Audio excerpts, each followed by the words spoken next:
Hey guys, welcome back to my channel Fidan की दुनिया। आज का हमारा जो वीडियो है ये बेसिकली बिगिनर्स के लिए है कि दंस कैसे डालें। तो चलिए स्टार्ट करते हैं आज का वीडियो।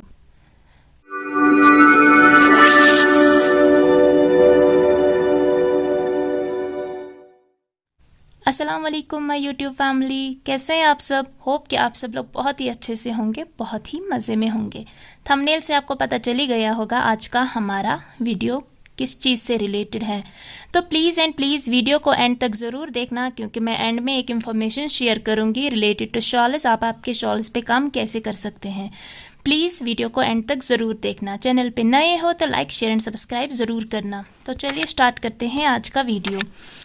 ये जो है ये बेसिकली बिगिनर्स के लिए है कि उनको बहुत आसान होता है इससे जाली करना। जो भी लोग मार्केट नहीं जा सकते हैं एज अ बिगिनर ट्रेस के लिए, अगर वो ये काम सीखना चाहते हैं तो आपके पास पेन मार्कर कुछ तो अवेलेबल होगा। तो आपको क्या करना है, आपको आपका मार्कर पेन लेना है। उसके बाद आप जिस भी क्लॉथ पे ये कर रहे हैं उस पर आपको एक स्ट्रेट लाइन इस तरह से ड्रॉ करनी है। बिल्कुल इस तरह से एक स्ट्रेट लाइन जब आप ड्रॉ करते हैं उसके बाद क्या होता है कि जब आप इस स्ट्रेट लाइन के ऊपर जाली करते हैं तो वो स्ट्रेट आती है। अगर आप इस लाइन के बगैर एज अ बिगिनर जाली करेंगे तो वो ऊपर नीचे आएगा, बिल्कुल इस तरह से। तो वो अच्छा नहीं लगेगा और उससे आपका काम जो है वो जल्दी भी साफ नहीं होगा, क्योंकि जो भी आपको जाली डालनी है, जिसको आप दंस कहते हैं, उसको आपने स्ट्रेट लेके चलना है। तो लाइन से आपको हेल्प मिलती है स्ट्रेट चलने में। जब आप लाइन ड्रॉ करेंगे, इतनी बड़ी करना जितना आप करना चाहते हो जाली, जिस भी क्लॉथ पे आप करना चाहते होंगे। तो जाली जब स्टार्ट करेंगे तो यहाँ से आपने थ्रेड जोड़ना है जहाँ पे आपका काम स्टार्ट होता है। ठीक है, यहाँ से थ्रेड जोड़ के मैं आपको दिखाऊंगी कि कैसे जाली करना है। कोशिश करनी है कि आप जाली मीडियम साइज़ में डालें स्टार्टिंग से ही। उससे क्या होता है कि आपका जो जाली बनाने का तरीका बन जाता है वो नेचुरली फिर आपको वैसा ही आएगा, एकदम स्मूथ। अगर आप स्टार्टिंग में बड़ी बड़ी जाली डालेंगे तो आपको काफ़ी टाइम लगेगा उस जाली को वापस छोटी छोटी करने में। इसलिए कोशिश करना स्टार्टिंग से ही छोटी जाली डालने की। ठीक है, तो चलिए स्टार्ट करते हैं आज का हमारा ये वाला डिज़ाइन। जब आप थ्रेड जोड़ेंगे उसके बाद आपको क्या करना है, आपके इस तिल्ला के नीचे से सुई को इस तरह से लेते हुए जाना है। ठीक है, इस तरह से। उसके बाद इस तरह से, और फिर यहाँ से आपको सुई डालनी है, यहाँ से इस तरह से। उसके बाद यहाँ से इस तरह से, और फिर ऊपर ऐसे निकालनी है इस तरह से।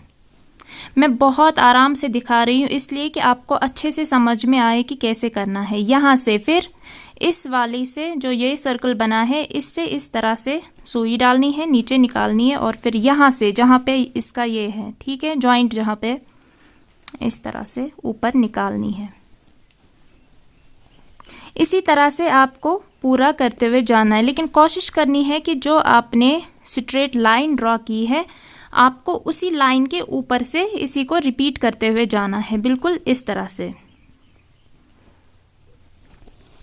ये बहुत इजी है, लेकिन जब एज अ बिगिनर आप स्टार्ट करते हैं तो आपको लगता है कि शायद ही आप नहीं कर पाओगे, बट ऐसा कुछ भी नहीं है। आप इसी तरह से कोशिश करना कि आपकी जाली जो है वो स्टार्टिंग से ही आप छोटी छोटी डालें, उससे आपको हेल्प मिलेगी। फिर आगे जब आप पैटर्न्स करोगे फिर आपको आपकी जाली का कोई भी इश्यू नहीं रहेगा,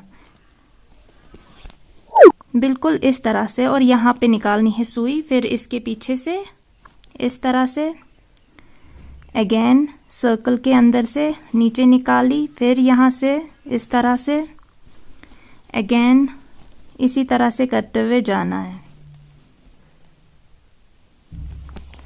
बिल्कुल इस तरह से,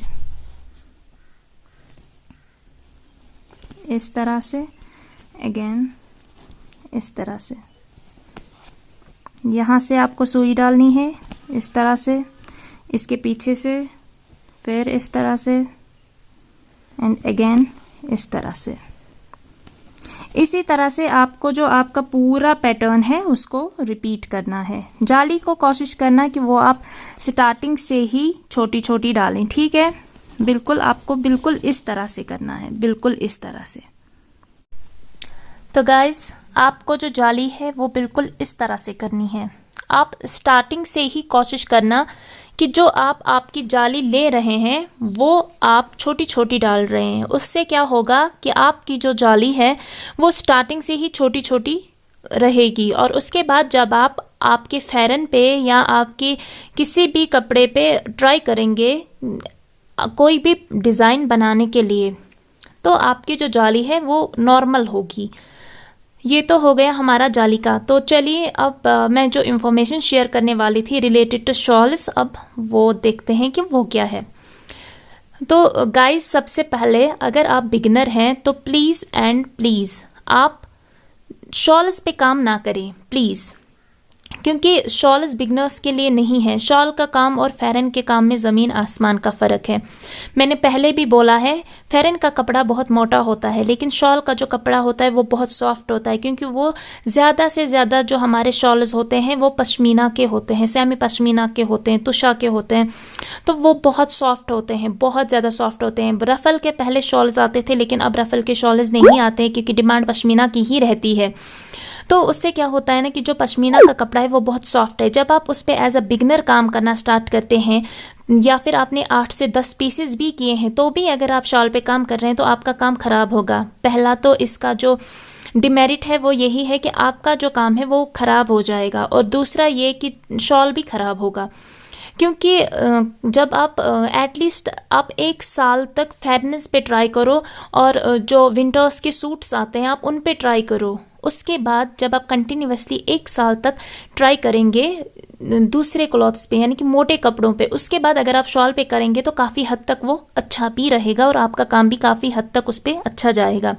लेकिन अगर आप डायरेक्टली, यानी कि आपने 4-5 किसी फेरन पे किया है, 4-5 फेरनेस पे किया, उसके बाद आप डायरेक्टली जाके शॉल्स पे करेंगे तो वो बिल्कुल भी अच्छा नहीं लगेगा, आप ही का काम ख़राब होगा। बट अगर कोई अब कर रहा है, तो अगर आप खुद के लिए कर रहे हैं और आपको नहीं पता है एज अ बिगनर, तो शॉल्स की लाइनिंग आती है, जिसको हम लाइनिंग भी बोलते हैं, पैचेस भी बोलते हैं, उनके नीचे से उसको अटैच करना होता है हमारे शॉल के साथ। ठीक है, उसको शॉल के साथ अटैच करना होता है। जहाँ तक हमारा काम है, जहाँ तक हमारा डिज़ाइन है, जहाँ तक हमारा ट्रेस है, वहाँ तक हमें उसको अटैच करना है। उसके बाद जो बाकी का बचता है उसको कट करना है आपकी सीजर से, और उसके बाद उसके ऊपर आपको काम स्टार्ट करना है। उससे ये होता है कि जो हमारा सॉफ्ट वाला शॉल होता है, यानी कि पश्मीना का शॉल जो होता है, जब हम उससे लाइनिंग अटैच करते हैं उसको थोड़ा सा सपोर्ट मिलता है लाइनिंग से, और वो थोड़ा सा मोटा होता है। अगर आप इस तरह से नहीं करेंगे तो सबसे पहले तो उस पर जो तिल्ला थ्रेड है वो उस पर रुकेगा ही नहीं, क्योंकि वो उखड़ उखड़ के आएगा, क्योंकि वो बहुत ज़्यादा सॉफ्ट है। आप खुद से भी एक बारी देख लेना, अगर किसी के पास पश्मीना शॉल होगा, आप उसमें निडल डालना, जब आप निडल को ऊपर की तरफ खींचोगे आप देख लेना ऐसा लगेगा जैसे उसमें बहुत बड़ा होल हो गया, यानी कि छेद। ऐसा होता है क्योंकि वो बहुत सॉफ्ट कपड़ा होता है। तो आप लाइनिंग जब आप उसमें डालोगे, उसके बाद आपको क्या करना है, जो आपका निडल का थ्रेड है उसको आराम आराम से खींचना है। जब आप जाली डालोगे वहाँ पे, क्योंकि सारा काम तो जाली पे ही है, जो भी आपका पैटर्न है, चाहे एलिमेंट बना रहे हो, चाहे आप उसमें टिक्स बना रहे हो, चाहे चिनार बना रहे हो, कुछ भी, या फिर पैचेस बना रहे हो, यानी कि जो छोटे छोटे फ्लावर्स उसके कोनों में आते हैं, वो भी अगर आप बना रहे हो तो उसको नीचे से लाइनिंग का सपोर्ट दो। लाइनिंग का सपोर्ट दोगे तो वो थोड़ा मोटा होगा, उससे एक तो उस पर जाली बैठेगी, यानी कि आपका तिल्ला उस पर बैठेगा, और उसके बाद आपको खींचने में, उसको जब आप आराम आराम से खींचोगे तो वो श्रिंक नहीं होगा। अगर आप डायरेक्टली उसको खींचोगे, जिस तरह से हम फेयरनेस को करते हैं, जब हम नीडल थ्रेड को खींचते हैं तो वो काफ़ी बहुत, यानी कि मतलब बहुत हम तेज़ से खींचते हैं उसको, लेकिन वो श्रिंक नहीं होता है। लेकिन शॉल श्रिंक होंगे अगर हम उसको बहुत तेज़ी से खींचेंगे तो कोशिश करना उसमें लाइनिंग डालें, लाइनिंग को अटैच करें अपने शॉल के साथ। बट अगेन बोल रही हूँ मैं, अगर आप बिगनर हैं तो प्लीज़ 1 से 1.5 साल तक शॉल इस पर ट्राई ना करें, उससे आप ही का काम ख़राब होगा। आप बिल्कुल भी फिर काम करने के उसमें आपका जो काम है वो बिल्कुल भी फिर इस तरह से नहीं आएगा जिस तरह से आप कर रहे होंगे। आप खुद से भी एक बार ही ट्राई करना प्रैक्टिकली, कि अगर किसी ने 3 से 4 फेरन किया, आप डायरेक्टली जाके शॉल पे करना थोड़ा सा काम, आपको खुद ही पता चलेगा कि आपके फेरन के काम में और आपके शॉल के काम में कितना फ़र्क है। क्लॉथ का बहुत ज़्यादा फ़र्क पड़ता है, क्योंकि मोटा और जो सॉफ्ट होता है उसमें बहुत बहुत ज़्यादा फेयरनेस हमारे होते हैं वो काफ़ी हद तक मोटे होते हैं, तो उनमें कोई लाइनिंग की ज़रूरत नहीं पड़ती है, उनमें पैचेस की ज़रूरत नहीं पड़ती है। लेकिन हमारे शॉल्स में पैचेस की ज़रूरत पड़ती है क्योंकि वो बहुत ज़्यादा सॉफ्ट होता है। पश्मीना के होते हैं वो काफ़ी सॉफ्ट होते हैं। आई होप कि आपको इससे कुछ हेल्प मिले, क्योंकि किसी ने पूछा था मुझसे। तो आपको अगर करना है शॉल पे तो अटैच करना, लेकिन कोशिश करना कि आप ना ही शॉल पे करें स्टार्टिंग में एज अ बिगनर। बट फिर भी कर रहे हैं तो लाइनिंग को ज़रूर और ज़रूर अटैच करना। और अगर किसी को नहीं पता है कि लाइनिंग को कैसे अटैच करते हैं, मुझे कमेंट्स में बताना। इंशाल्लाह मैं नेक्स्ट वीडियो में आपको ज़रूर बताऊंगी कि कैसे करते हैं लाइनिंग अटैच आपके शॉल्स के साथ। लाइनिंग हम सिल्क वाले सूट्स पे भी करते हैं, क्योंकि उस पे सिल्क वाले सूट पे भी डायरेक्टली हम ऊपर से काम नहीं करते, लाइनिंग पे ही काम करते हैं। जो हमारा वेलवेट का होता है उस पे भी हम वैसे ही करते हैं, यानी कि लाइनिंग्स पे काम करते हैं। तो ये पता होना चाहिए आप लोगों को। लेकिन फिर भी एज अ बिगनर, मैं अगेन बोल रही हूँ, एज अ बिगनर आप प्लीज़ एंड प्लीज़ शॉल इस पर ट्राई नहीं करना। वो शॉल भी ख़राब होगा और आपका काम भी ख़राब होगा। और पश्मीना का शॉल बहुत ज़्यादा हैवी होता है, बहुत महंगा आता है वो। तो कोशिश करना कि एज अ बिगनर आप ऐसा ना करें, क्योंकि वो आप ही के लिए नुकसानदेह रहेगा। आई होप कि इस इंफॉर्मेशन से आपको काफ़ी कुछ सीखने को मिला होगा। अगर किसी को नहीं पता होगा तो उसे पता चल गया होगा। चैनल पे नए हो तो लाइक शेयर एंड सब्सक्राइब ज़रूर करना, और मुझे कमेंट्स में ज़रूर बताना कि आपको मेरा आज का ये वाला वीडियो जो बेसिकली बिगिनर्स के लिए था कि दंस कैसे बनाएं, जाली कैसे बनाएं विदाउट ट्रेस, तो होप कि आप सब लोगों के लिए ये वाली जो वीडियो है ये थोड़ी हेल्पफुल रही हो। प्लीज़ एंड प्लीज़ मुझे अपनी स्पेशल वाली प्रेयर्स में याद रखना, दुआ करना मेरे लिए भी और ख़ुद के लिए भी। मैं मिलती हूँ आपसे नेक्स्ट वीडियो में, तब तक के लिए अल्लाह हाफ़िज़।